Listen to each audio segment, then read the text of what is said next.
আমি তো 35 বিঘা সম্পত্তির মালিক। হ্যাঁ চলো কাছে বিটাই 2-3 বিঘা তিল লাগা আছে, জমিতে পান দিয়েছি, চলো দেখতে। হ্যাঁ চলো তাহলে। চলো চাকরি ভাই, হ্যাঁ বলো। জমিতে এলাম, ভালো মতন তিল হয়নি, দেখি জমিতে ভালো মতো সালা ডিপবেলা পানিও দেয়নি। চলো তো সালা ডিপবেলাকে দেখি। চলো তো দেখি সালা কেন ভুঁয়ে পানি দেয়। চলো চলো সালা কেন তুমি কিভাবে ভুঁয়ে পানি দাও কেন? আমাদের প্রেম করে বুঝো। ওই কাছে বিটাই দুর্গা ভুঁই আছে, হ্যাঁ বুঝলে ভাই, সবাই শুধু লোক আসছে আর শুধু ঘুরে যাচ্ছে। আমি কি করবো? সঙ্গে তিল মরে গেল। তিল মরার তোমার ব্যবস্থা আছে? ব্যবস্থা আছে, যাও। ঠিক আছে, দেখবো তোমাকে। ওটা দেখে দেবো।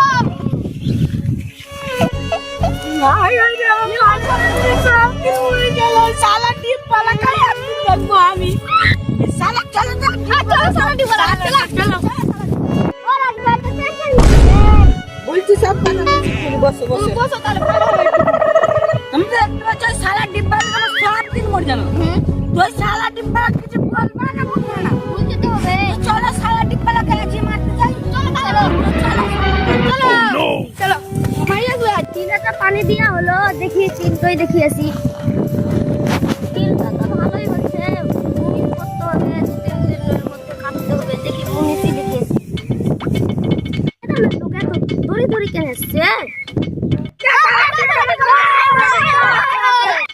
সালা তো আমার তেলটা বরবাদ করলি, আর তোর 3 টাকা পানি দিয়ে জয় করলি। সালা তোর আজকে আমার একদিন হচ্ছে দেখ। তুমি গেল দিবে না।